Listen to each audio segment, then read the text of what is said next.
अस्सलाम वालेकुम, good morning. आप सबको कहेंगे खुश आमदीद सुबह की सोच में। और मौसम बहुत अच्छा है और मेरे साथ अच्छे हसनैन लियाकत भी मौजूद है और मेरे साथ अच्छी गजल अशरफ भी मौजूद है। और आज रात से बारिश हो रही है जी हाँ। और बारिश पहले बड़ी शदीद थी, अब उसकी शिद्दत इंटेंसिटी में थोड़ी सी कमी आई है। लेकिन पिछले 2-3 दिन से शहर इक़्तिदार के मौसम की बात की जाए, रावलपिंडी के मौसम की बात की जाए या जी फिर पहाड़ों के मौसम की बात की जाए तो बहुत ही अच्छा है। We don't know what's going on in Lahore and Karachi, वहाँ पे किस तरह का मौसम है, लेकिन जो यहाँ का मौसम है वो बड़ा प्लेजेंट है। हमने और बात गर्मी की थी काफी ज्यादा कराची कम की, है। लेकिन कराची में थोड़ी सी गर्मी की शिद्दत थी। और अब आजकल मौसम कराची में कैसा चल रहा है, शायद क्योंकि जो वेदर एक्सपर्ट थे वो कह रहे थे कि अगले दिनों में मौसम जो है वो एक ही दफ़ा बारिश हुई है कराची में, अब कोई बारिश नहीं है और मौसम जो है वो गर्म और खुश्क है काफ़ी ज़्यादा। बिल्कुल ऐसे ख़वातीन वज़ात आगे बढ़ते हैं और सबसे पहले एक अफसोसनाक खबर से आज की सुबह की सोच का आगाज़ करेंगे। शेखोपुरा में वापडा के ऑफिस में एक अफसोसनाक वाक़या पेश आया, जहां बिजली का बिल दुरुस्त करवाने आई एक बुजुर्ग खातून के साथ सिक्योरिटी गार्ड ने नारवा सलूक किया।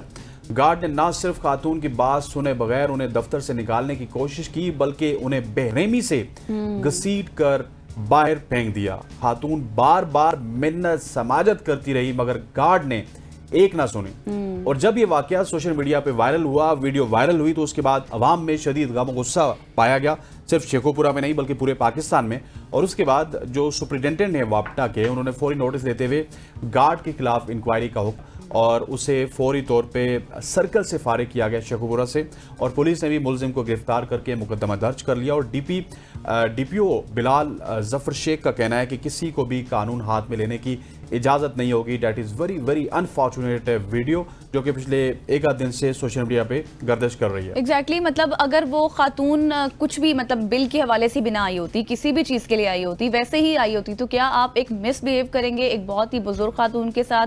मतलब किस तरह से आपका ज़मीर इस चीज़ की इजाज़त देता है कि आप एक बुढ़ी खातून है, वो आपने देखा भी होगा सोशल मीडिया पर कितनी ज़्यादा वो वीडियो वायरल है और भी आप स्क्रीन पर भी देख सकते हैं, विजुअल्स चल रहे हैं कि वो खातून कितनी ज़ईफ़ है और उनको ऐसे घसीट कर बाहर निकाला जा रहा है। तो ये किस तरह से आपका बिहेव है?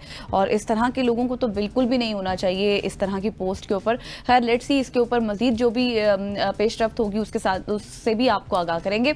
आगे बढ़ते हैं और आपको बताते हैं कि नई जो शिपिंग है उसका क्या तरीकाकार बनाया गया है। हुकूमत का नई शिपिंग लाइन्स और गल्फ ममालिक के लिए फ्री सर्विस का ऐलान किया गया है। और वफाकी वजीर बहरी उमूर मोहम्मद जुनैद अनवर चौधरी की ज़ेर सदारत इस्लामाबाद में गवादर पोर्ट पर इजलास हुआ। इजलास से खिताब करते हुए वफाकी वजीर ने कहा कि जो गवादर बंदरगाह है उसको मुकम्मल तौर पर हम फाल कर चुके हैं और गवादर से खलीजी ममालिक के लिए नई फ्री सर्विस का भी अब आगाज़ हो चुका है, जिससे क्या होगा कि जितना भी जो समंदर का सफ़र होता है वो काफ़ी ज़्यादा सस्ता और आसान भी हो जाएगा। और उन्होंने कहा कि ये फ्री सर्विस जो है बलोचिस्तान में रोज़गार और सरमायाकारी को भी बढ़ाएगी। और फिर जो गवादर पोर्ट है पैसे लगेंगे फेरी सर्विस है। ठीक है, हाँ एग्जैक्टली। तो मैं ये फ्री सर्विस कह रही थी। गवादर पोर्ट से नई शिपिंग लाइंस जल्द फाल भी होंगी और नई शिपिंग लाइन से बंदरगाहों पर दबाव कम होगा और वस्त एशिया और मशरकी वस्ता के साथ तिजारती रवाबित भी ज़्यादा मजबूत हो जाएंगे। और उन्होंने कहा कि गवादर से माल जितनी भी बरादरी होती है या फिर माल बरदार गाड़ियाँ होती हैं, जिस तरह से भी माल लाया जाता है उसमें नमाया इजाफा मुतवक्के है और गवादर को तिजारती मरकज़ बनाने के लिए हर तरह के इकदाम किए जाएंगे जितने भी मुमकिन हो सकें। बिल्कुल ऐसी है, गजल ने बिल्कुल ठीक कहा। ये फेरी सर्विस स्टार्ट हो रही है जो कि अब गवादर से इसका आगाज़ होगा और ये गल्फ में जाएगी। गल्फ में किसी भी जगह भी जा सकती है। अगर आपने उन्हें ओमान में जाना है वहाँ पे जाएगी, अगर आपने यूएई में जाना है, दुबई में, अबू धाबी में जाना है। और ये फेरी सर्विस बड़ी मेरा ख्याल है कि इसका रूट भी थोड़ा सा फास्ट होगा क्योंकि जो इसका रूट बताया गया उससे आप समुद्र के मजे भी ले सकते हैं और समुद्री सफर के मजे भी ले सकते हैं। और आप बजदर जो समुद्र का सफर है वो हवाई सफर से थोड़ा सा कॉस्ट में कम होता है। तो आपको कॉस्ट कम होगी, दिन आपके ज्यादा होंगे, वो एंजॉय करते करते आप खलीजी ममालिक में पहुंचेंगे। ख़वातीन और ज़ात आगे बढ़ते हुए एक बहुत ही इंटरेस्टिंग खबर है जो मैंने आपको देनी है। ये एक लैला मजनू की कहानी है जो मैं आपको बताने जा रहा हूँ।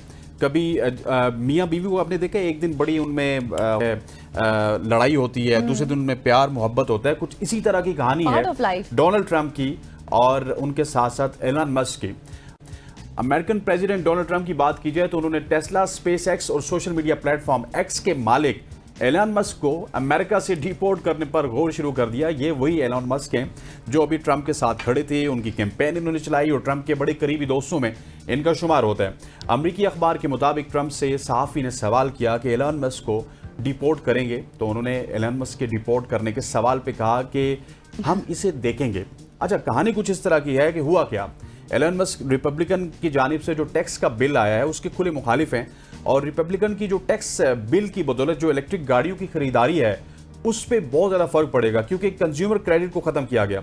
अब ये कंज्यूमर क्रेडिट होता क्या है कि अगर आपने एक इलेक्ट्रिक गाड़ी को खरीदा है सो उसको आप खरीद लें, लेकिन आपने इसका बिल बाद में देना है। इलेक्ट्रिक गाड़ियों की बढ़ती हुई फरोख्त की बड़ी वजह कंज्यूमर क्रेडिट की दस्तयाबी थी, और कानून साजी पर डोनाल्ड ट्रंप के साथ झगड़े के बाद एलन मस्क ने कई हफ्तों से उनसे अलहदगी भी इख्तियार की हुई है, और खामोशी तोड़ते हुए उन्होंने अमरीकी सेनेट में पेश होने वाले $5 ट्रिलियन के अखराजात के बिल को पागलपन करार दे दिया गया। और अब ये जो लैला मजनू की कहानी है ये हमें टूटती हुई नजर आ रही है। हाँ देखिए, इसमें मजीद क्या कुछ होता है, क्योंकि डोनाल्ड ट्रंप भी नहीं रह सकते और कुछ कर भी नहीं रही, को मतलब क्लियर स्टेटमेंट भी नहीं है। उन्होंने कहा कि हम देखेंगे, अब क्या कुछ देखते हैं, क्योंकि आपको पता है इस तरह खड़े थे जिस तरह मतलब के सगे बहन भाई हैं, लेकिन अब ये लेकिन हर दूसरे दिन लड़े होते हैं। हाँ, हर दूसरे दिन इनकी लड़ाई जारी रहती है, कुछ ना कुछ कंट्रोवर्सी होती है जो हम आपसे डिस्कस भी करते हैं, लेकिन कुछ क्लियर स्टेटमेंट नहीं है, सब कुछ मूड पे इन्हिसार होता है डोनाल्ड ट्रंप साहब के। अब देखते हैं इसमें क्या होता है, आगे बढ़ते हैं। अब आपने जो लैला मजनू की कहानी बताई है तो मैं जरा थोड़ा सा इसी बात को आगे बढ़ाऊंगी,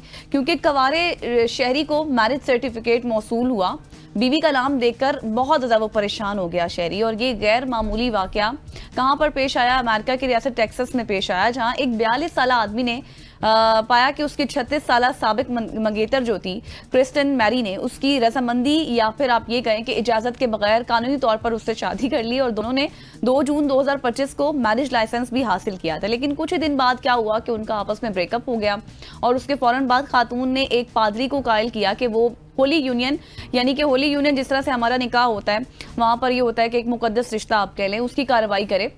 बाद में क्या हुआ कि खातून ने मर्द की गैर मौजूदगी में और रजामंदी के बगैर document marriage certificate county clerk office में जमा करा दिया, और फिर कुछ दिन बाद मर्द को एक पैकेज मिला जो बाथ एंड बॉडी और मतलब आप ये कहें कि वर्क्स के तहाइफ थे, और उसमें एक मैरिज सर्टिफिकेट भी था और तस्वीर भी उसको साथ मौसूल हुई जिसमें जो उसकी साबिक मंगेतर थी और वो दोनों खड़े हैं। और मर्द ने फौरी पुलिस से राबता किया, जिस पर पुलिस ने खातून को 3रे दर्जे की हिरासानी का केस में गिरफ्तार भी करवा दिया। और पुलिस चीफ का ये भी कहना है कि मैंने अपने 23 साल करियर में ऐसा वाकया आज तक नहीं देखा कि किसी की शादी हुई हो और वो अपनी शादी में मौजूद नहीं था। वाह, अच्छी तो गरीब सी कहानी थी लैला मजनू की कहानी है जो कहता है कि दिल पे पत्थर रख के मैंने ब्रेकअप कर लिया लेकिन ब्रेकअप करने के बावजूद उसको वही लड़की प्रपोज भी करती है, बाद में शादी भी करती है और एक पूरी तकरीब सजाती है, और उसको घर में लेटर मौसूल होता है और उसको पता चलता है कि उसने शादी कर ली है।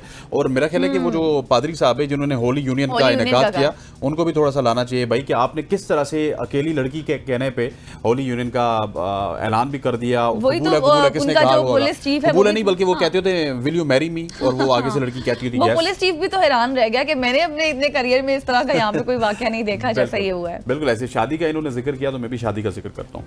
शादी का जिक्र वैसे आपने किया था, मैंने उस बात को मैंने अमेरिका का जिक्र किया, आपने अमेरिका का जिक्र किया, उसके बाद आपने शादी का जिक्र कर लिया। अब मैं वापस शादी का जिक्र करता हूँ एक बार फिर। अमेज़न के सरबराह हैं जेफ बेजोस, उनकी शादी मुबैना तौर पे $50 मिलियन खर्च हुए।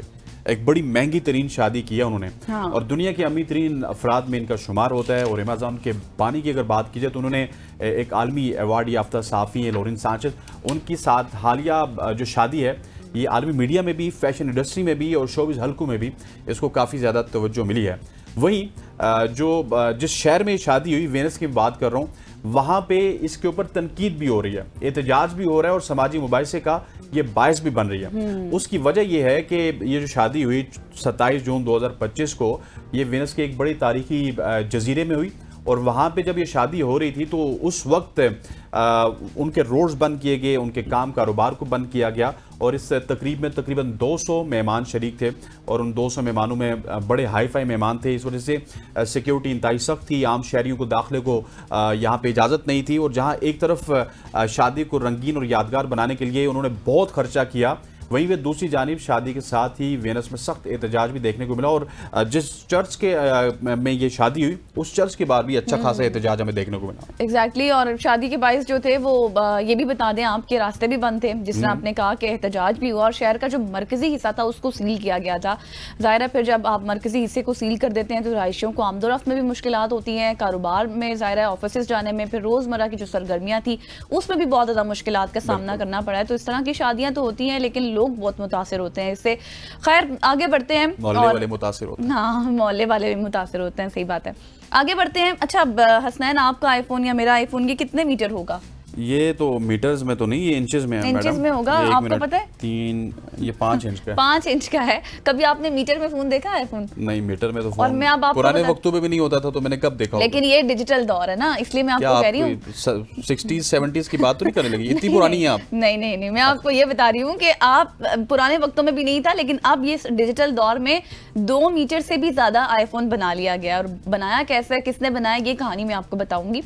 आपने कभी भी ऐसा फोन नहीं देखा होगा जो मतलब 2 मीटर से ज्यादा लंबा और एक आम डिवाइस 15, मतलब कोई भी आम डिवाइस हो वो 15 गुना ज्यादा बड़ी हो। बर्तानिया से ताल्लुक रखने वाले एक यूट्यूबर हैं जिन्होंने दुनिया का सबसे बड़ा आईफोन तैयार कर लिया है, जो कि 2 मीटर से ज्यादा लंबा है।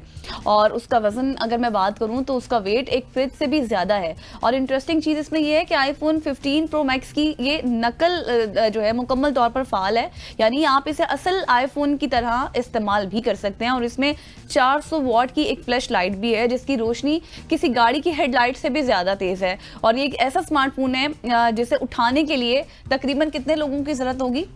तकरीबन 2 मीटर से ज्यादा लंबा है और 2 फ्लैश मीटर लाइट से ज्यादा गाड़ी की लंबा है, लाइट तो से ये भी 6 ज्यादा फुट है। का होगा, तो ये 4-5 लोग तो इसको उठाते नहीं होंगे। जी, 8 लोग हैं ऐसे जो इस फोन को उठाएंगे और तभी ये फोन जो है वो उठाया जा सकता है। और गिनेस वर्ल्ड रिकॉर्ड ने इसे दुनिया का सबसे बड़ा स्मार्टफोन भी करार दे दिया। क्या बात है जी। 2 मीटर की बात की तो 2 मीटर की गजल ने इतनी ज्यादा मुबालगा आराई नहीं की। मैं आपको बताऊं कि अगर 2 मीटर को आप कन्वर्ट करेंगे फीट पे तो 1 मीटर में तकरीबन 3-3.25 फीट आते हैं। सो ये आप मोबाइल देख लेंगे, ये तकरीबन फीट्स के हिसाब से इतना लंबा हाँ, मोबाइल बिल्कुल। होगा और किस तरह से उसको उठाएंगे। और ये देखिए कि 6 फीट। तकरीबन 6-6.25 फीट का या फिर 6.5 फीट का ये मोबाइल है। और ये मोबाइल नहीं बल्कि पूरी एक स्क्रीन है जो कि वो यूज करते हुए भी आपको नजर आ रही है। एग्जैक्टली, जिसने अपना नाम किताबों में लिखवा लिया है वो और क्या होगा। बिल्कुल ऐसे खबरतीन वजात ये थी आज की हमारी interesting social stories, short stories आपको पसंद आई होंगी। यहाँ पे वक्त हुआ चाहता है एक शॉर्ट सी कमर्शियल ब्रेक का। ब्रेक लेते हैं, वापस आते हैं। स्टे विद अस।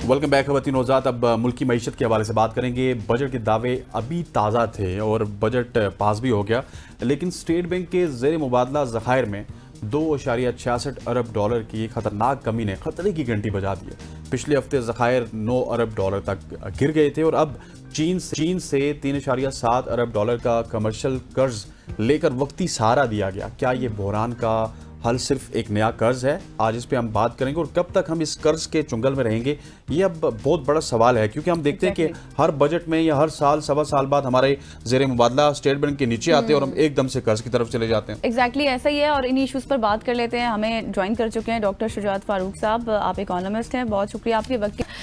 अगर हम अपनी इकोनॉमी के हवाले से बात करें तो नो डाउट जो बातें हो रही हैं कि वो स्टेबल है। अगर हम लोग अपना इंटरेस्ट रेट देखें, फॉरेन देख लें, या फिर हम लोग देख लें आप ये कहें कि इन्फ्लेशन देख लें, लेकिन ये कितना अनफॉर्चुनेट है ना कि मराद की मद में तो हुकूमत के पास पैसे हैं, लेकिन जब हमें ये बात कही कि कैबिनेट कम होगी, दीगर चीज़ें कम कर दी जाएंगी, लेकिन जब हम देखते हैं फिगर्स तो पेट्रोल भी महंगा, बिजली भी महंगी, कैसे फिर आवाम सुख का सांस ले। जी बहुत शुक्रिया जी। आपने बजा फरमाया है कि हमने कुछ मैयर्स तो लिए हैं, लेकिन वो मैयर्स उतने काफी नहीं हैं कि जो हमारे बड़े लॉन्ग टर्म क्राइसिस हैं उनको वो हल कर सके। और सबसे बड़ा लॉन्ग टर्म क्राइसिस अगर आप देखें तो हम 77 सालों में 25 दफा आईएमएफ के पास गए हैं। और जब भी कोई इकोनॉमी आईएमएफ के पास जाती है तो वो उस वक्त जाती है जब वो वेंटिलेटर पे है। तो इसका मतलब है कि हम 77 साल में 25 दफा वेंटिलेटर पे गए हैं और इस वक्त भी किसी हद तक जाहिर है हम वेंटिलेटर पे हैं। और हमारा प्रॉब्लम यह है कि जब हम आईएमएफ के पास जाते हैं हम कुछ हार्ड मेजर्स लेते हैं, उससे थोड़ी सी इकोनॉमी बेहतर होती है, कुछ टैक्सेस ज्यादा आना शुरू हो जाते हैं, कुछ हम ऑस्टेरिटी मेजर्स लेते हैं। लेकिन जब जब हम आईएमएफ प्रोग्राम से बाहर निकलते हैं तो शायद हम वो दवाई खाना भूल जाते हैं, तो उसी वजह से हम दोबारा क्राइसिस में आते हैं। तो देखिए हमारे दो मेन चैलेंजेस हैं। इकोनॉमी को स्टेबल इन्फ्लेशन से नहीं देखा जाता या शायद रिजर्व से नहीं देखा जाता। इकोनॉमी को स्टेबल देखा जाता है कि आपकी ग्रोथ क्या है। तो हमारी जीडीपी ग्रोथ कोई बहुत हैंडसम नहीं है। अगर आप चाइना को देखें, बांग्लादेश देखें, इंडिया देखें, ये वो इकोनॉमीज हैं जो 6 7 8% ग्रोथ अचीव कर रही हैं। और जब देखें ग्रोथ होगी तो जॉब क्रिएशन होगी। हमारे मुल्क में आपको पता है 60% पॉपुलेशन 25 साल से कम उम्र की है, और हर साल 4 मिलियन बच्चा मार्केट में आता है जॉब्स के लिए। तो देखिए जॉब्स उसको उसको टैक्सेस ने नहीं देनी, रिजर्व्स ने नहीं देनी, उसके लिए आपको अपने मुल्क की मईशत में, जिसमें एग्रीकल्चर है, बिल्कुल। जिसमें इंडस्ट्री है, सर्विसेज सेक्टर है, वहां पे आपने जॉब क्रिएट करना है, नंबर एक। नंबर दो, आपने दुनिया को चीज बेचनी है। जब तक आप दुनिया को चीज नहीं बेचेंगे, आपके मुल्क में बाहर से पैसा नहीं आएगा। चाइना से टेम्पोरेरी पैसे लेके, या किसी और दोस्त मुल्क से लेके, या आईएमएफ से लेके, शायद वो रिजर्व टेम्पोरेरी तो बिल्ड हो जाएंगे, लेकिन वो फिर आप वही साल के बाद, 2 साल के बाद क्राइसिस में आएंगे। तो हमें एक्सपोर्ट्स को बढ़ाना है, हमें अपनी ग्रोथ को अचीव करना है, और शायद इस वक्त हमें टैक्सेस ने नहीं लगाने, लोगों को रिलीफ देना है, कि जिससे हम बिल्कुल ऐसी। अच्छा डॉक्टर साहब, मुझे मईशत मुझे मुझे ये आम फेम जुबान में ये भी बताइएगा कि ज़र मुबादला अगर आप इनकी बात करें तो इनमें कमी इसी वजह से आती है कि आपकी इंपोर्ट ज़्यादा हो जाती हैं, आप लग्जरी गुड्स की तरफ जाते हैं, लग्जरी गाड़ियों की तरफ जाते हैं, लग्जरी आइटम्स की तरफ जाते हैं, कॉस्मेटिक्स का बहुत ज़्यादा सारा सामान आप इंपोर्ट करते हैं। तो आप अगर वेंटिलेटर पे हैं तो आप इंपोर्ट्स के ऊपर चेक एंड बैलेंस क्यों नहीं रखते? हमने अपने पड़ोसी मुल्क में देखा, इंडिया में, कि काफ़ी अर्सा उन्होंने बाहर से इंपोर्ट्स नहीं किए और वो स्टेबल हो गए। देखें, पाकिस्तान में कुछ अच्छे मेजर्स गवर्नमेंट ने पिछले 1 2 साल में लिए हैं, और उसकी वजह से जो हमारा करंट अकाउंट था, करंट अकाउंट डेफिसिट में होता था, वो सरप्लस में चला गया। इस साल भी अगर आप देखें तो ओवरऑल जो हमारी दुनिया के साथ ट्रेड है और प्लस रेमिटेंसेज आ रही हैं, वो किसी हद तक बैलेंस है। जो कि पहले बड़ा ह्यूज जिसके अंदर डेफिसिट होता था, और जाहिर है आपको डॉलर चाहिए होते थे, उसके लिए आप फिर क्या करते थे, इंपोर्ट करते थे। लेकिन जो असल हमारा चैलेंज है, कि जिस वजह से हमारे रिजर्व डिप्लीट होते हैं या बढ़ते हैं, कम होते हैं, वो देखें कि हमने दुनिया से बहुत बड़ी ह्यूज अमाउंट कर्ज लिया हुआ है हमारे। और वो कर्ज भी आपने जाहिर है पे करने हैं। इस साल भी अगर आप बजट देखें तो उसमें हमने 8.2 ट्रिलियन, जो कि तकरीबन आपके बजट का हाफ बनता है, वो हम इंटरेस्ट पेमेंट पे करेंगे। तो जाहिर है जब हमें ये interest payment rest of the world को पे करनी है, तो वो डॉलर्स में पे करनी है। अंदरूनी मुल्क तो आप रुपया छापेंगे, दे देंगे। तो ये चीजें आपको डिस्टर्ब कर रही हैं। बिल्कुल। अच्छा डॉक्टर साहब, मुझे ये बताएं कि हम हमेशा से बात करते हैं कर्जे के हवाले से, लेकिन अब मसला आपको नहीं लगता ये भी है कि हम कर्जा लेके ग्रोथ की तरफ जा ही नहीं सकते? जब तक हम इस मामले से निकलेंगे तो ग्रोथ की तरफ जाएंगे ना, क्योंकि कर्जा लेकर तो ग्रोथ हो ही नहीं सकती। जी जी, देखिए जब भी आप वेंटिलेटर पे होते हैं, तो कोई भी अगर आप पेशेंट आप देखें, जब वो बीमार होता है तो उसको कहा जाता है आप रेस्ट करें, और फिर रेस्ट के बाद उसको दवाइयां दी जाती हैं, और दवाइयों के बाद फिर उसको कहा जाता है कि अब आगे चलें। तो ये तो फैक्ट है कि जब तक हम आईएमएफ के साथ प्रोग्राम में हैं, हमें बहुत से टैक्सेस लगाने होंगे, हमें इस कर्ज को वापस करना होगा। लेकिन पैरेलली हम कर सकते हैं, और उसके लिए कुछ हमें अब हार्ड मेजर्स लेने होंगे। उसकी मैं एक मिसाल आपको देता हूं, कि इस वक्त हमने बड़े एम्बिशियस टारगेट टैक्स के रखे हैं पिछले 2 साल में, लेकिन उसमें देखें अभी भी हमने 2 एरियाज को अभी तक टैक्स में इग्नोर किया हुआ है। वो है होलसेल एंड रिटेल और एग्रीकल्चर। ये जीडीपी के अंदर तकरीबन 40 से 45% कंट्रीब्यूट कर रहे हैं, और टैक्स के अंदर शायद 2% भी कंट्रीब्यूट नहीं कर रहे। तो हमें टैक्स की ब्रॉडन बेस को बढ़ाना है। आप इस्लामाबाद में देखें, बड़े शहरों में देखें, लोग लाखों का, हजारों कारोबार कर रहे हैं, लेकिन वो 1 रुपया भी टैक्स नहीं दे रहे। तो मेरे ख्याल से अब ये वो टाइम आ गया कि जहां पे हमें लोगों को टैक्स नेट में लाना है, ना कि वो लोग जो एग्जिस्टिंग टैक्स दे रहे हैं शायद हम उनके ऊपर और बर्डनाइज करें, और मसला उनको भी यही है। बर्डनाइज करेंगे तो जाहिर है फिर पूरे मुल्क की बिल्कुल ऐसी है। सेविंग डॉक्टर शुजात फारूक साहब, thank you so much for joining अस। आपके वक्त का बहुत बहुत शुक्रिया। खवातीन हज़रात, ये कुछ फैक्ट एंड फिगर्स है जो डॉक्टर साहब ने हमें बताया। यहाँ पे वक्त हुआ चाहता है एक शॉर्ट सी कमर्शियल ब्रेक का। ब्रेक लेते हैं, वापस आते हैं। स्टे विद अस।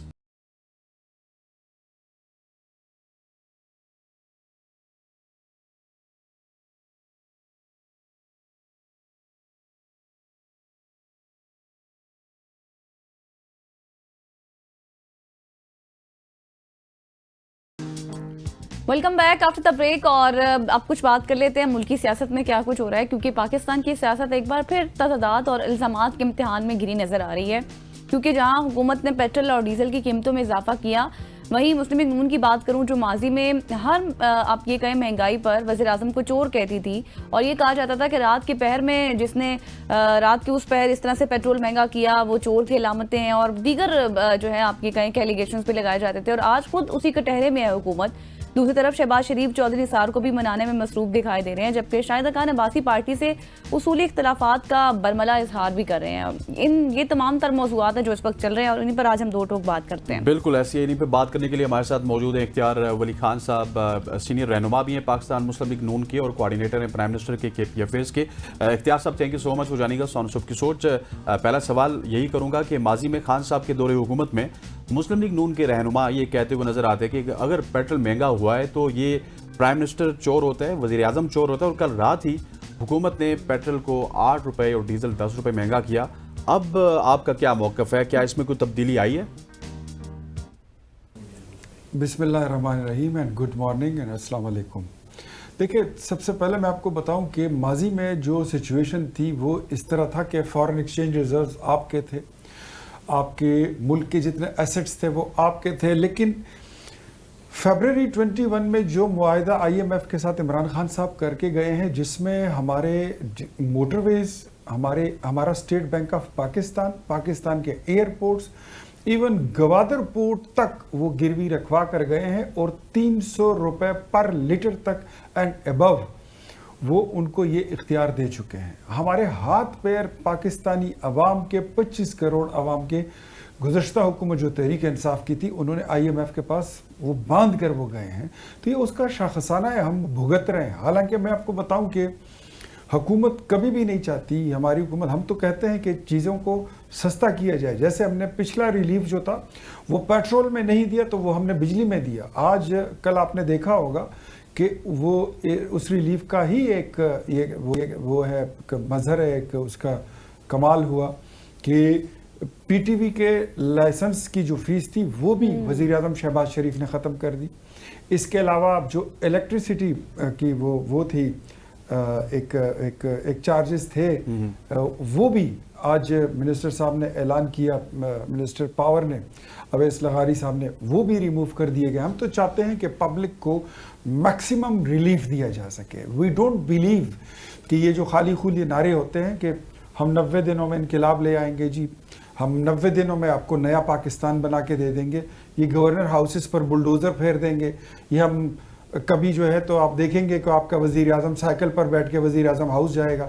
ये हवाई बातें हैं, ये अलिफ लेलवी दास्तानें हैं। So we don't believe in ये हवाई शवाई बातों में, और ये शेख चिल्ली की कहानियों में बिलीव नहीं करते। हम यकीन रखते हैं अमली काम पर, और समझते हैं ये जो अभी प्राइसेस हाइक आई हैं, बेसिकली उसकी वजह एक ये भी है कि जो ईरान और उसका लड़ाई छिड़ गई थी, जंग इजराइल की, तो उसका भी शाखसाना है। आपने आबनाए हरमस का सुना होगा कि वहाँ से सस्पेंशन हो गई थी तेल की सप्लाइयों की, और आपके सारे मार्केट को उससे मेरे ख्याल में तकरीबन 40% ऑफ द वर्ल्ड जितनी मार्केट है पेट्रोलियम की, वो सब इफेक्ट कर गई है। तो वो तो उसका है, लेकिन ये जर्क जो है, आई होप ये जल्द रिवर्स। आप अभी बात कर रहे थे PTV की फिले से, वो बात तो आपकी खुश आइंद है, और जिस तरह से हम सराहते भी हैं इस चीज़ को, लेकिन मसला ये है कि जब एक चीज़ से हमें रिलीफ मिलता है तो दूसरी चीज़ को महंगा कर दिया जाता है। जैसे मैं अपने इंट्रो में बात कर रही थी शाहिदा खान अब्बासी के हवाले से, कि उन्होंने मुस्लिम लीग नून को कहा है कि अगर वो वोट को इज्जत दो कि अपने बयानिए पर कायम हो जाएं तो साथ चलने को तैयार हूँ,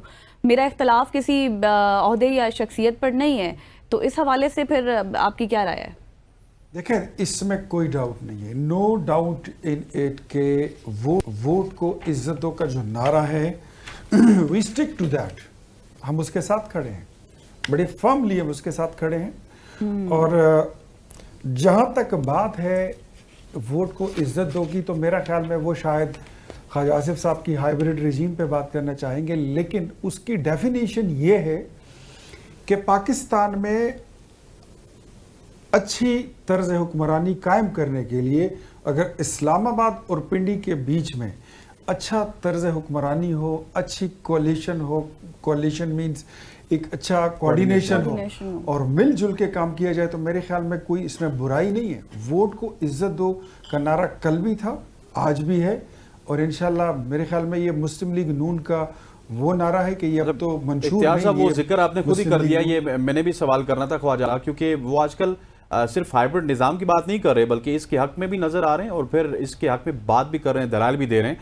सो फिर वो वोट को इज्जत दो वाला नारा वो कहाँ गया? वो सिर्फ खोखले नारे थे, फिर शायद खाका नवाज़ी तो ठीक कह रहे हैं।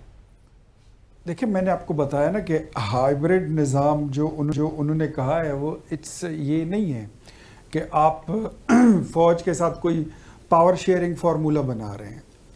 It's just a coordination, not a good, even a best coordination.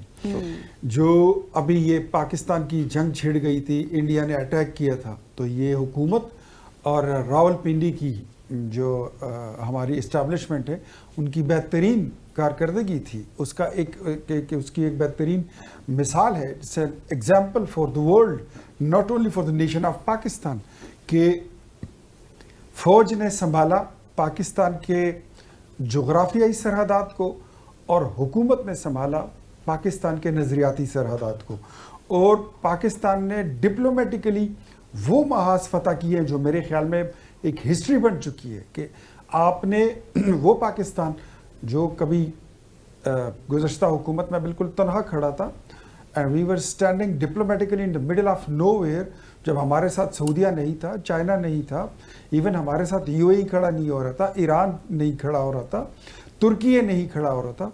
आज मेरे ख्याल में आप मुस्लिम उम्मा के माथे का झूमर भी बन चुके हैं, और आप इस वक्त दुनिया में अपनी मुसल्लमा हैसियत भी आपने एटॉमिक पावर की हैसियत से, और फिर मुस्लिम उम्मा में एक मजबूत एटॉमिक कुव्वत की हैसियत से हमने अपना रिकॉर्ड करा लिया, अपनी हैसियत हमने मनवा ली है। तो मेरे ख्याल में ये हाइब्रिड रिजीम की जो टर्मिनोलॉजी है उसकी डेफिनेशन यही है कि अगर फौज और सिविल हुकूमत मिलकर काम करें तो nothing is impossible, anything can they achieve, working together, fighting together. बिल्कुल आप ठीक कह रहे हैं, काम इकट्ठे ही करना। जब आपने ये बात करी दी है तो मुझे सर ये भी बताएं कि आप चूंकि आपको पता है कि मौसम बड़ा हसीन है आज भी, और पिछले कुछ दिनों से मानसून चल रहा है, और मानसून में थोड़ी सी पुरानी यादें भी ताज़ा होती हैं और सियासत में भी पुरानी दोस्तियां शायद बहाल हो रही हैं। शहबाज शरीफ साहब की चौधरी निसार से भी मुलाकात हुई है, वापसी की दावत भी दी है, या देंगे या वापस ले आएंगे, क्या मौक़िफ़ है आपका इस पर? जी, लाजमी बात है, जब दो लीडर बैठते हैं जहाँ पर वज़ीर आज़म साहब जाते हैं तो वहाँ पर सिर्फ मौसम की बात थोड़ी होती है, या कोई मलिका तरन्नुम नूरजहां के गानों पे तबसरा थोड़ी होता है, वापसी की सियासी बात होती है, गुफ्तगू शुनीद होती है। और चौधरी निसार अली खान साहब जो हैं, तो मैं ज़्यादा उस पर अवेयर नहीं हूँ because it's among the very top leadership, लेकिन अगर वो वहाँ पर गए हैं वज़ीर आज़म साहब तो डेफिनेटली कोई डिस्कशन भी हुई होगी, कोई बात भी हुई होगी, और उनको वापसी के लिए दावत भी दी गई होगी। और चौधरी निसार की उनका एक कैरेक्टरिस्टिक्स रहा है, एक हिस्ट्री है कि उन्होंने पार्टी से अपनी राहें तो जुदा कर ली, या वो नाराज होकर या खामोश होकर तो बैठ गए, लेकिन ना उन्होंने क़यादत के खिलाफ बात की, ना उन्होंने हुकूमत के खिलाफ बात की, ना वो किसी साजिश का हिस्सा बने, ना ही उन्होंने पाकिस्तान तहरीक इंसाफ के बानी चेयरमैन इमरान खान की कोई दावत कबूल की। बड़ा एक वावेला भी उठाया गया था, बनाया गया था कि चौधरी निसार अली खान साहब जो हैं तो वो ज्वाइन करने लगे हैं पाकिस्तान तहरीक इंसाफ। अच्छे सियासतदान की यही क्वालिटी होती है। बिल्कुल ऐसी। अच्छा सर, थोड़ा सा जो इस जानिब से आगे बढ़ते हैं, अब देखते हैं कि उसके हवाले से क्या होगा। मुझे ये बताइएगा कि सुप्रीम कोर्ट बार के जो सदर हैं रऊफ फ़ताह साहब, उन्होंने 27वीं आईनी तरमीम के जरिए वफाकी आईनी अदालत के क़याम का मुतालबा कर दिया। आपके ख्याल में ये आईनी अदालत का क़याम होना चाहिए, क्योंकि ऑलरेडी इसमें 26वीं आईनी तरमीम तो आ चुकी है? देखिए, रऊफ अता साहब मेरे बड़े अच्छे दोस्त हैं और मेरे बड़े मोहतरम हैं। वो सुप्रीम कोर्ट बार एसोसिएशन के सदर हैं, लेकिन उनकी जो कल की वो प्रेस कॉन्फ्रेंस मैंने देखी है वो सिर्फ कंटेंशंस पर है, वो उनके खदशात हैं, वो मफरूज़े हैं, और इससे ज़्यादा कुछ नहीं है। मतलब कोई चीज़ मेरे ख्याल में, जहाँ तक मैं हुकूमत में मैं जानता हूँ चीज़ों को, मेरे इल्म में जो बातें हैं, तो नथिंग लाइक दैट कि वहाँ पर कोई ऐसे कोई मौजू ज़ेर बहस है, या कोई ऐसा कोई बात है कि कोई 27वीं आईनी तरमीम बन रही है और उसका एजेंडा ये है। तो अब अगर हुकूमत ने बनाया नहीं है तो रऊफ अता साहब किस कॉरिडोर से या किस इन्फॉर्मेशन पे ये बात करते हैं, दैट्स आई डोंट अंडरस्टैंड, मुझे उसकी समझ नहीं आती है, लेकिन ये उनके सिर्फ खदशात हैं। ठीक हो गया सर। रहेगा सवात हादसे की जिम्मेदारी किस पे आती है? अभी हालिया हादसा भी हुआ, क्या इन लोगों को बचाया जा सकता था? आपके ख्याल में किसका कसूर है ये? देखिए, इसमें दो पहलू हैं। एक तो जो 2 घंटे का टाइम है 2 घंटे से तकरीबन 1.5 दर्जन से ज़ायद लोग पानी के बीच में खड़े हैं, वो ज़िंदा हैं, और कोई वहाँ पर हेली नहीं आता, कोई वहाँ पर कोई ड्रोन के ज़रिए उनको जैकेट्स नहीं दी जा सकती, कोई ट्रक वहाँ पर रिवर्स करके वहाँ से उनको रस्सी तक नहीं फेंकी जाती। ये एक नेग्लिजेंस है। मैं समझता हूँ हादसा दुनिया में होते रहते हैं, दुनिया के किसी मुल्क में भी, किसी शहर में भी कभी भी कोई हादसा हो सकता है, जलजला आ सकता है, आग लग सकती है, वोल्केनो जो है वो बाहर उमड़ के आ सकते हैं, इसके अलावा धमाके होते हैं, आग लग जाती है, सब कुछ, सैलाब आते हैं। लेकिन उसके बाद फिर जो हुकूमत का रिस्पांस होता है, दैट्स मैटर, दैट्स मैटर्स, उसका फ़र्क पड़ता है। उसके बाद हुकूमत का जो रिस्पांस था, that was very sick and poor, very sick and poor response था गवर्नमेंट का। थैंक यू सो मच त्यार वली साहब, आप हमारे साथ मौजूद थे और जो कुछ इस वक्त करंट सिनेरियो चल रहा है उस पर हम बात कर रहे थे। यहाँ पर लेंगे एक ब्रेक और ब्रेक के बाद वापस आएंगे। स्टे विद अस।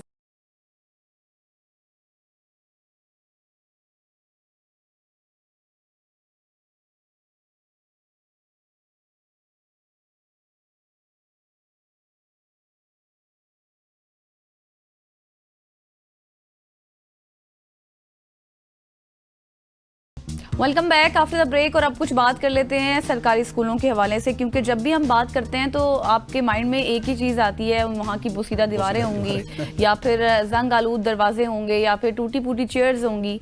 मगर अटक के एक स्कूल ने ये तासुर बदल कर रख दिया और तहसील हजरों के गवर्नमेंट स्कूल की दीवारें किसी आर्ट गैलरी का मंजर पेश करती हैं, जहाँ हर गोशा आप किए गए कि कुदरती मनाजिर, रंग बिरंगी पेंटिंग्स और खूबसूरत खत्ताती से सजा हुआ है। और इस खूबसूरती के पीछे है जो एक शख्स है, उनका नाम है तनवीर अहमद कुरैशी साहब, जो दिन में क्लर्क और शाम को फनकार बनकर स्कूल की दीवारों को जिंदा ख्वाबों में बदल देते हैं। कैसे उन्होंने ये काम शुरू किया, कैसे ख्याल आया, उन्हीं से जानते हैं। बिल्कुल, ऐसे हमारे मौजूद है तनवीर अहमद कुरैशी साहब। तनवीर साहब, thank you so much for joining अस।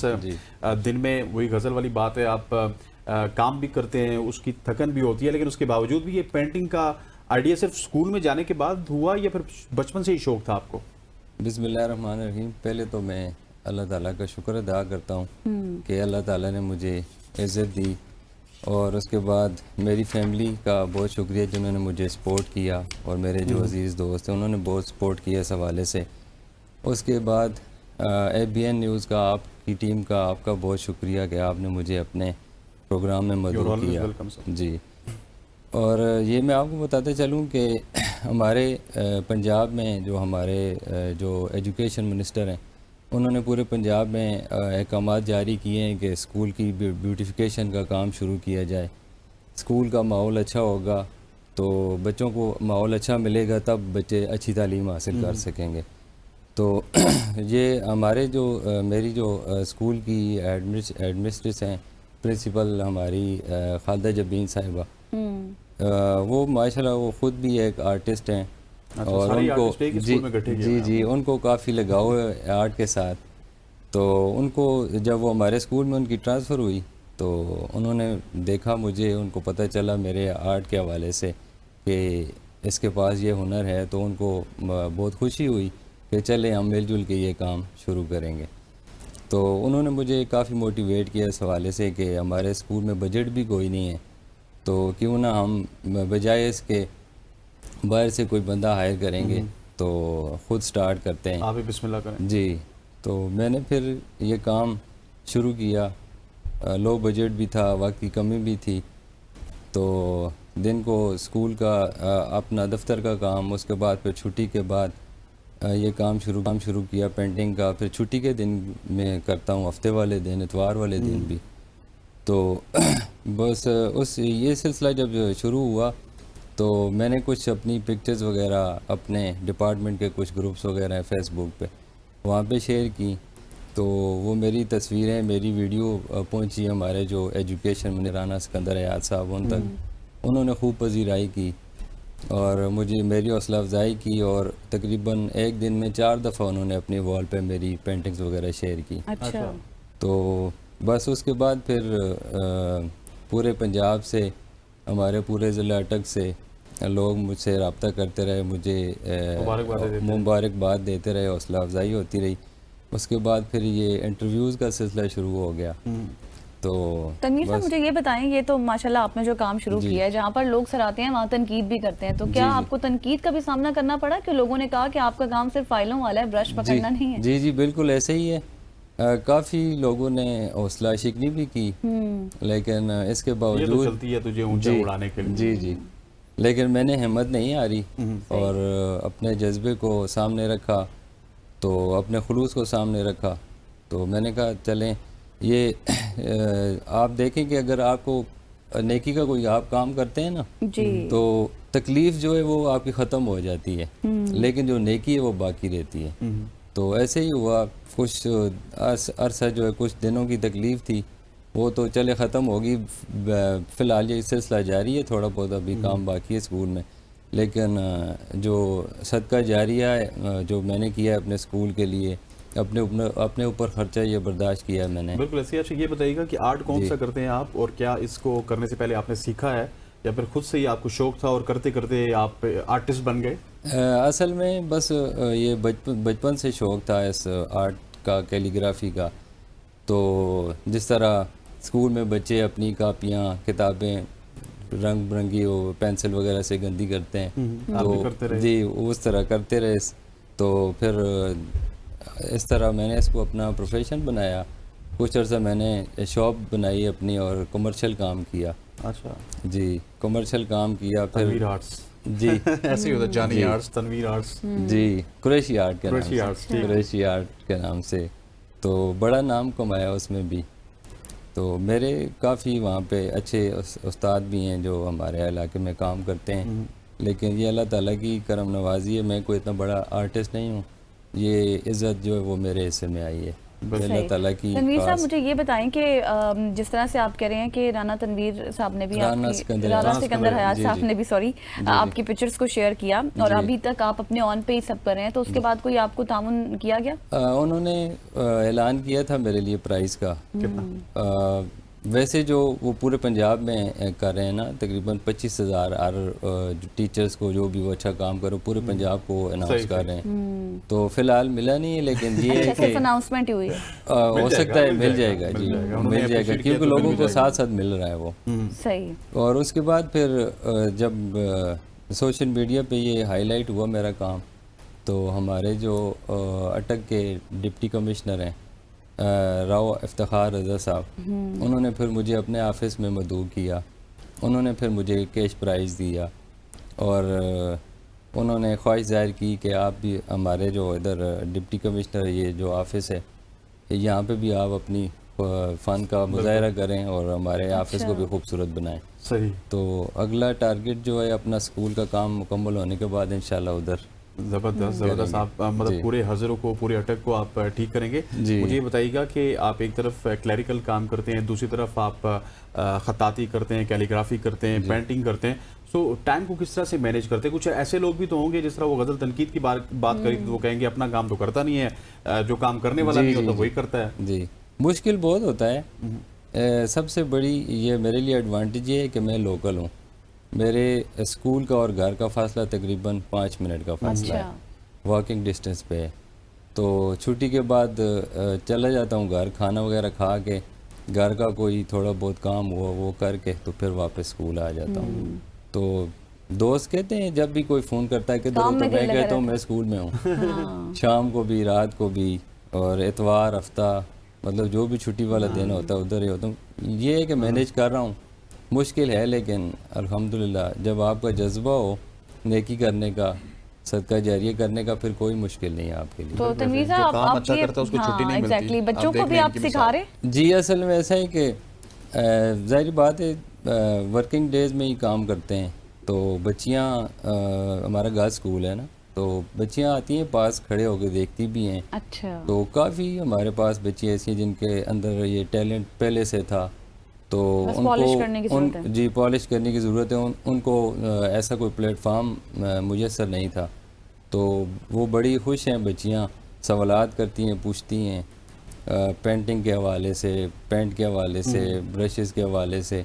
तो साथ साथ वो भी बच्चियाँ वो भी काम साथ कर रही हैं, दूसरे दिन आके दिखाती हैं, साथ देखेंगे कैसा हुआ है। ठीक हो गया। तनवीर साहब हमारे साथ मौजूद थे। Sir thank you so much for joining अस बड़े दूर से। और तनवीर साहब ने एक बड़ा इंटरेस्टिंग बात की कि मैं स्कूल जाता हूँ, वहाँ से खाने के लिए वापस अपने घर जाता हूँ, फिर वापस आ जाता हूँ। वो जुमला मुझे याद आ गया कि उसको छुट्टी ना मिली जिसने सबक याद किया। सो इनको छुट्टी नहीं मिलती या क्योंकि काम बहुत ज़्यादा करते हैं। वंस अगेन आपका शुक्रिया। यहाँ पे वक्त को चाहते हैं एक शॉर्ट सी कमर्शियल ब्रेक का ब्रेक लेते हैं, वापस आते हैं। स्टे विद अस।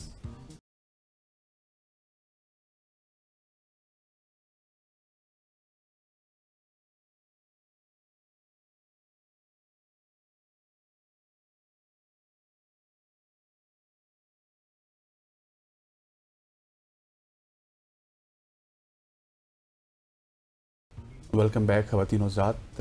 आवाज़ तो नहीं आएगी इसको। आज हमारे ने ज़्यादती की है। जी और हाँ। वो ज़्यादती है कि हम डरे हुए, और डरे हुए किस चीज़ से हैं, जिस चीज़ से पूरा पाकिस्तान डरता है और जिस चीज़ से बचपन से ही डराया हमें जाता है। बचपन से डराया जाता है। मसला ये नहीं है कि ये कुछ हमें नुकसान पहुंचाएगा, लेकिन इसको देख के हम डरे हुए हैं। क्योंकि बचपन में हमें माएँ वो यही चीज़ क्या कहती है? थी कि बाहर नहीं जाना, सांप आ जाएगा, बाहर नहीं जाना, ये कर लेगा, ये कर लेगा, ये कर लेगा। अब मैं आपको बताता हूँ कि ये डर किस वजह से और कौन सी शख्सियत हमारे साथ मौजूद है। Exactly, इस्लामाबाद के नौजवान सफ़ीर अहमद अनोखे और अक्सर खौफजदा कर देने वाले जानवरों का एक ऐसे दोस्त हैं जो न सिर्फ उनकी हिफाजत करते हैं बल्कि लोगों को उनके बारे में आगाही भी देते हैं। सांप, मगरमच्छ और दीगर गैर रवायती जानवर जिन्हें अक्सर दुश्मन समझा जाता है, सफ़ीर अहमद साहब के फितरत के कीमती साथी हैं। सफ़ीर का मिशन है कि जानवरों से मोहब्बत करना, उनको मोहब्बत का पैगाम देना। और आज सफ़ीर हमारे साथ मौजूद हैं।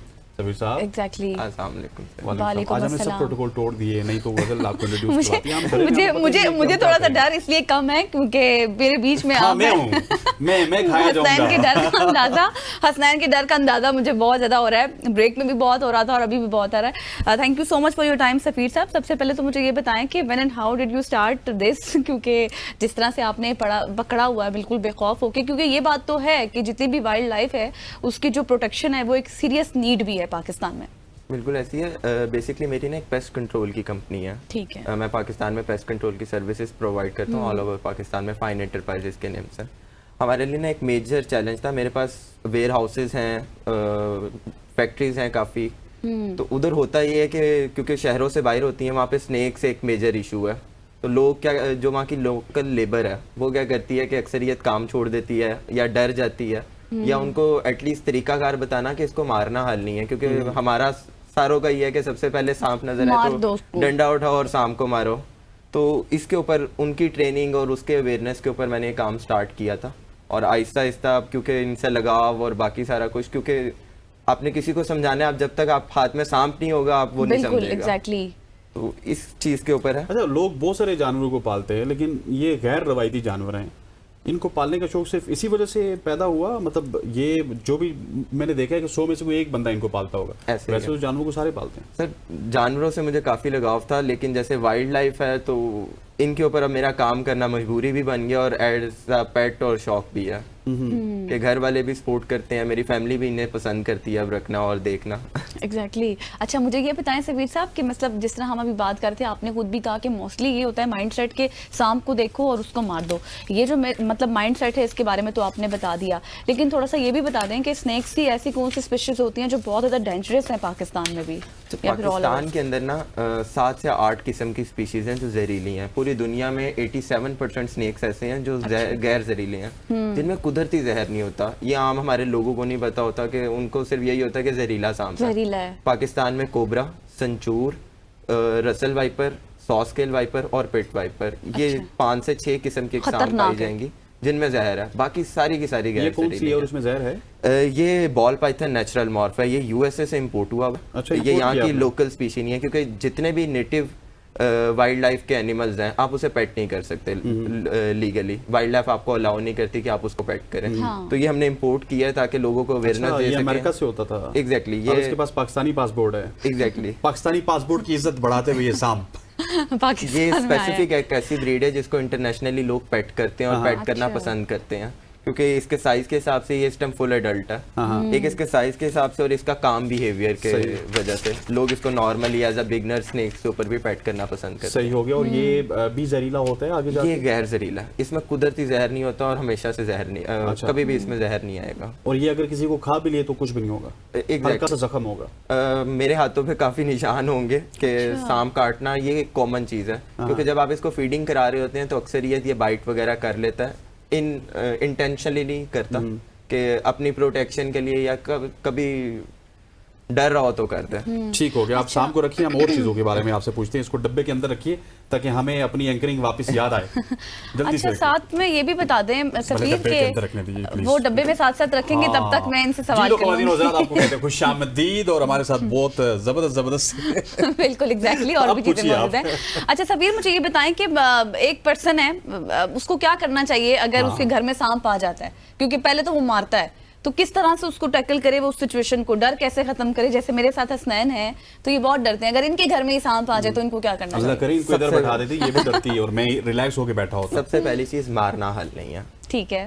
हम पोर्श इलाके में रहते हैं, सारे एजुकेटेड पीपल हैं। आप लोगों को फोन के अंदर गूगल लेंस तो सारों को ही नॉर्मली आता होगा।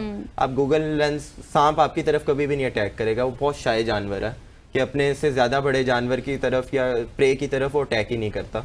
हाँ, डराने के लिए जरूर करे।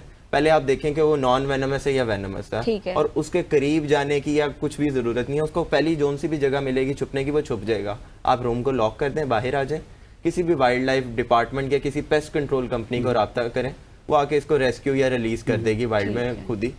मारना नहीं चाहिए। और वो जो गूगल लेंस की बात करते हैं वो बीच में ही रहेगी। गूगल लेंस का इस्तेमाल क्यों करना है हमें? जब आप गूगल लेंस करेंगे आपको पता चल जाएगा कि कौन सी स्पीशी है, क्योंकि अगर आपको जहरीला सांप काट ले और आप हॉस्पिटल जाएं तो वो आपको एंटीडोट नहीं लगाएंगे जब तक ये नहीं पता होगा कि वो कौन सा सांप था। अच्छा। सबसे पहला काम ही है कि अगर आपको कोई सांप काटे आप उसकी पिक्चर लें, क्योंकि वो इतनी जरूरी है कि आपको एंटीडोट ही नहीं लगाएंगे पाकिस्तान के अंदर। अच्छा, एक और भी काइंड आप लेकर आए थे, वो भी दिखाए ना। ये यहाँ की लोकल स्पीशी है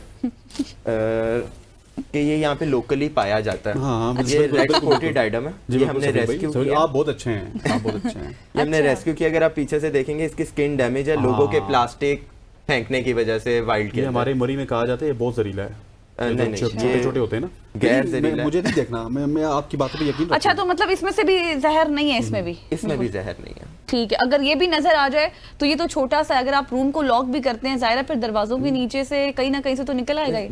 ये छुप जाएगा, हूँ। उतर है नीचे से। ये मोस्टली छुप जाता है। ये भागने की कोशिश उस तरह नहीं करता जब तक आप सामने नहीं है। आप रूम को लॉक करेंगे ये कहीं पे भी नहीं जाएगा। ये सबसे पहले छुपने की कोशिश करता है। अगर आप अभी भी देखेंगे अपने आप को क्रॉल कर रहा है, भागने की कोशिश नहीं कर रहा, अपने आप को सिर्फ और सिर्फ छुपाने की कोशिश कर रहा है कि कहीं पे हाइड हो जाए, क्योंकि लाइट वगैरह और इन चीजों से ये काफी शाय एनिमल है। अच्छा अच्छा सफीर, ये बताएं कि अभी इस यार प्लेटफॉर्म ये से मुझे तो बताइए कि ब्रेक कब ले रहे हैं हम? अब तो हमारी क्लोजिंग होगी, आई थिंक सो। नहीं, नहीं, ब्रेक होगी। अभी एक मैं ये सेकंड भी भूल गई हूँ कि हमारी ब्रेक होगी। अच्छा, मुझे ये बताएं सफीर से बात करते हैं। सफीर के नो, देखें सफीर साहब, आपने सांप रखी है, हम आपसे प्यार करते हैं, हम सांपों से भी प्यार करते हैं, लेकिन एग्जैक्टली मैं सवाल कर लूं। जी, please। ये सफीर, मुझे ये बताएं कि जिस तरह से अभी यहाँ इस प्लेटफॉर्म से तो आप एजुकेट कर रहे हैं लोगों से, इसके अलावा कितने प्लेटफॉर्म से आप एजुकेशन देते हैं लोगों को इस सारी सूरत हाल के मेरे हवाले? पर्सनल सोशल मीडिया के ऊपर मैं जितनी दे सकता हूँ अवेयरनेस दे रहा हूँ। मेरा इंस्टाग्राम है और फेसबुक है, मियां सफीर अहमद के नाम से। ठीक है। दोनों प्लेटफॉर्म्स के ऊपर तो उधर जितनी लोगों को एजुकेट कर सकता हूँ करता हूँ, लेकिन जैसे आप लोग हैं, आप लोग ही हमें सपोर्ट करेंगे तो हम आगे जाएंगे। तो वो आप लोगों की सपोर्ट हमें मिल देखिए, रही है। डर खौफ तो अपनी जगह है, लेकिन ये है कि इस चीज की एजुकेशन देना भी लोगों को जरूरी है कि बहुत मारना जरूरी हल नहीं है। क्योंकि पाकिस्तान में तो इसके ऊपर वर्किंग ही नहीं हो रही। और जो वाइल्ड लाइफ है तो वाइल्ड लाइफ की तरफ हम खुद अप्रोच ही नहीं करते, जबकि वाइल्ड लाइफ तो इतना काम कर रही है यहाँ पे। हमें तो खुद चाहिए हम उन्हें सपोर्ट करें जाके।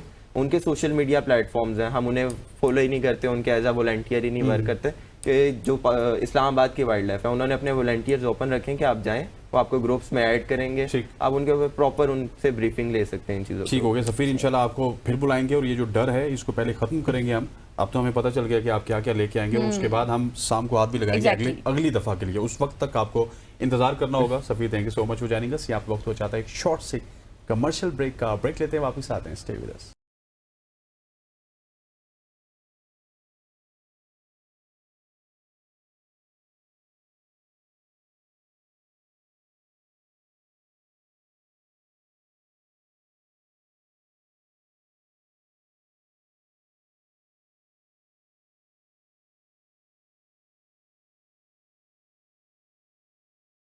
वेलकम बैक खवातीन वज़ात। एक चाय वाला जिसका ख्वाब था दुनिया फतह करना और आज वो पाकिस्तान का फ़ख्र बन चुका है। कोयटा से ताल्लुक़ रखने वाले 24 साला आगा कलीम, जिसने मामूली हालात से निकलकर मार्शल आर्ट्स की दुनिया में अपना लोहा मनवाया।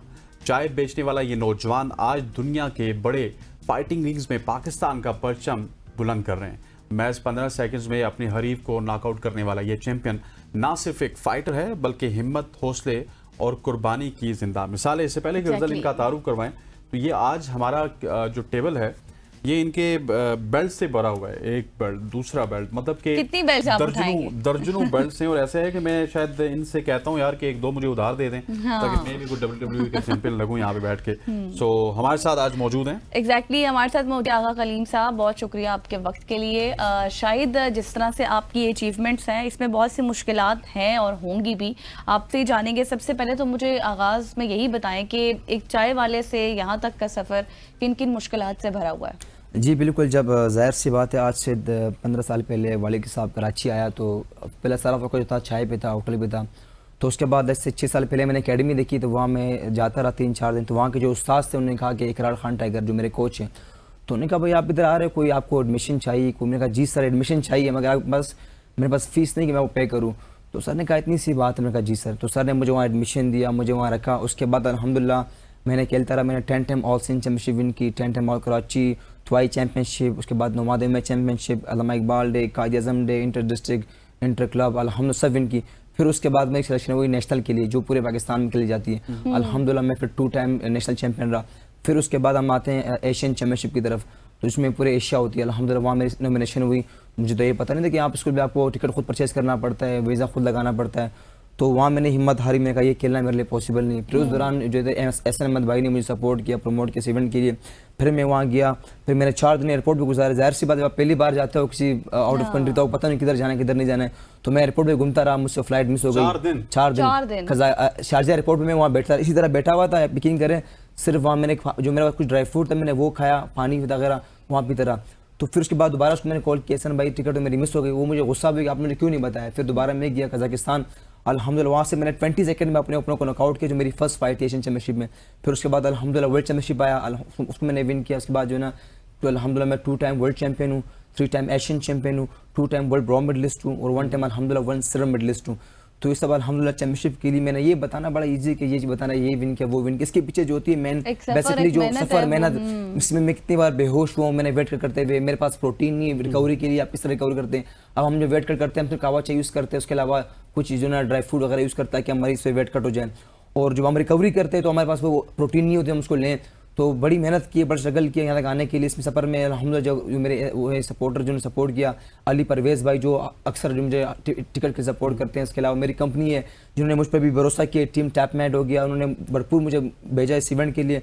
मैंने अल्हम्दुलिल्लाह अपना 100% दिया, बाकू किया अल्हम्दुलिल्लाह। मैंने सिर्फ 15 सेकंड नॉकआउट किया। इसके अलावा मेरी एक और कंपनी है एवन एंड ट्रसल और माइको जिन्होंने सपोर्ट किया, प्रमोट किया। अगर ये नहीं होते मेरे साथ तो मैं यहाँ नहीं होता। वलीद अजीज भाई का तहे दिल शुक्रिया। गवर्नमेंट की तरफ से आपको कोई सपोर्ट है? नहीं, गवर्नमेंट की तरफ से अभी तक कोई सपोर्ट नहीं मिली है और इंशाल्लाह मुझे बड़ा भरोसा उम्मीद है कि वहाँ सपोर्ट मिलेगी। मैं 2-3 बार गया हूँ, सेक्रेटरीट भी गया हूँ। कितना अर्सा हो गया आपको ये सारा? मुझे तकरीबन 7 साल हो गए स्पोर्ट्स में। 7 साल के स्पोर्ट में अल्हम्दुलिल्लाह अभी तक 7 साल में इतने ज्यादा बेल्ट्स आपके पास हैं, इतनी ज्यादा आपके पास मेडल्स हैं, पूरा भरा हुआ है। फिर आपके पास शील्ड्स हैं। अभी आप ये कह रहे हैं कि मेरी बहुत सारी शील्ड्स, बहुत सारे जो बेल्ट्स अभी आप लेकर ही नहीं आए। इस तरह के 2 बैग। क्या 7 साल में आपने बहुत सारे स्पॉन्सर्स के नाम तो गिनवाए, क्या कोई एक मिनिस्टर, सिंध का मिनिस्टर या फिर पंजाब का या फिर पाकिस्तान लेवल का, वो आपको विश करने भी नहीं आया कि आपने इतने पाकिस्तान के लिए टाइटल जीते? नहीं, कोई नहीं आया। सपोर्ट तो चले दूर की बात है। नहीं, कोई नहीं आया। मतलब किसी ने ना बुलाया ना अप्रिशिएट किया। बस तो कोई इस तरह बुलाते हैं पिक्चर्स के लिए, पिक्चर खिंचवाई, हम आपको सपोर्ट करेंगे, तो यही हुआ है, पिक्चर ही खिंचवाई गई मेरे साथ। बाकी जो सपोर्ट था वो बिल्कुल मुझे अभी तक नहीं मिला। ना किसी मुझे अपने बलूचिस्तान से सपोर्ट मिला, परमिशन ने दिया, ना किसी सिंध गवर्नमेंट से मिला। मैंने सुना कि माशाल्लाह पंजाब गवर्नमेंट बहुत वर्क कर रही है स्पोर्ट्स को लेकर, तो बड़ी खुशी हुई। यही चीज़ लेकर मैं यहाँ पंजाब आया। तो जाहिर सी बात है आपको सपोर्ट चाहिए मिला मीटअप के लिए भी।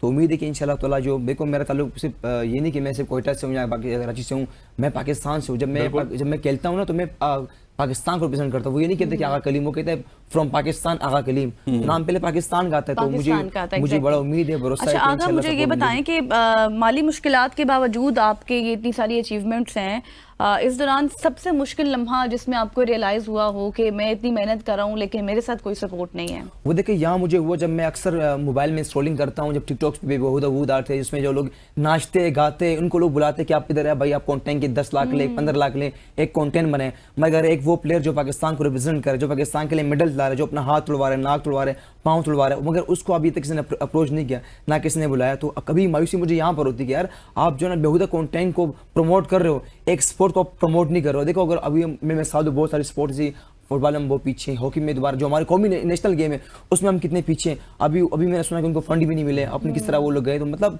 हम लोग बहुत पीछे इन चीज़ों में। अगर हमें प्रॉपर सपोर्ट मिलती है कॉम्बैट स्पोर्ट की तरफ से और स्पोर्ट्स पे, तो हमें यकीन है, भरोसा है कि हम पाकिस्तान को अच्छे लेवल पे रिप्रेजेंट कर सकते हैं। मगर वो है कि हमारा सारा तवज्जो जो है ना क्रिकेट को दिया हुआ है, सारे स्पॉन्सर क्रिकेट की तरफ आए हैं।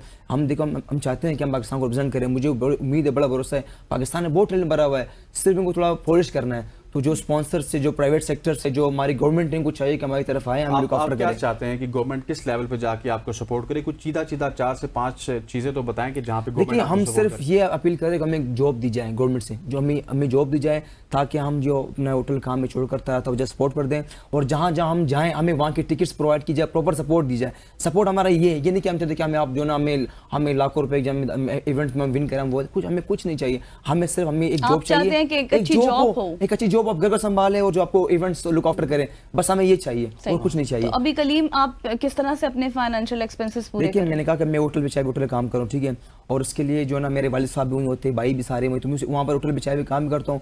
अब जैसे मेरे ओवरसीज पाकिस्तानी स्पॉन्सर से मैं इनसे कई बार हेल्प आता हूँ। अभी जब मैं यहाँ लाहौर इस्लामाबाद आ रहा था, मैंने उनसे हेल्प भी किया, मुझे थोड़े अमाउंट सेंड करें ताकि मैं इस्लामाबाद लाहौर जाऊँ सपोर्ट के लिए। तो इस तरह मैं लोगों से हेल्प लेके यहाँ तक आता हूँ। तो मेन चीज़ हमारी ये होती है। ठीक हो गया। और अभी जिस तरह आप चाय वाला होटल वहाँ पे काम कर रहे हैं, होटल आपका अपना है? नहीं, अपना नहीं। अच्छा, अपना तो वहाँ पे काम कर रहे हैं और जॉब कर रहे हैं। कितना आप दिन का कमा लेते हैं? दिन का नहीं, हमारा ये मंथली होता है। मंथली हमने 25,000 मतलब आपको पे मिलती है। घर भी चलाना है और आपने पाकिस्तान को भी रिप्रेजेंट करना है। जाहिर सी बात, आपकी डाइट होती है, आपको कुछ परचेज करना पड़ता है, आप कहीं जाते हैं, उसके अलावा जो ना आपकी घर होते लुक आफ्टर करना होता है, तो बहुत सारी चीज़ें होती है। ये देखिए एक स्पोर्ट्समैन के लिए पॉसिबल नहीं इस दौर में, इस महंगाई में। तो मैं कहता हूँ कि यार घर चलाना बड़ा मुश्किल है। जाहिर सी बात है, 1 यूनिट 60 का चल रहा है सिर्फ बिजली का। बिजली होती नहीं है, गैस होता नहीं है, पानी होता नहीं है, कुछ भी नहीं हमारे पास सहूलत। हम ऐसे बैकवर्ड एरिया में रहते हैं, कराची टाउन, बलिया में, बलिया टाउन में, कि जहाँ पर कोई सहूलियात नहीं, ना रोड बने हुए, कचरे ऐसे पड़े हुए कि हम कचरों में रह रहे हैं, ऐसे हमारे सूरत हाल है। तो उस जगह से निकलना, पाकिस्तान को रिप्रेजेंट करना, ये एक ख्वाब होता है हर बंदे का, और उस ख्वाब को तामीर के लिए जो ना आपको कुछ सपोर्ट चाहिए होती है गवर्नमेंट की तरफ से। तो उम्मीद है, बड़ा भरोसा है, इंशाल्लाह ताला ये सपोर्ट मिलेगी।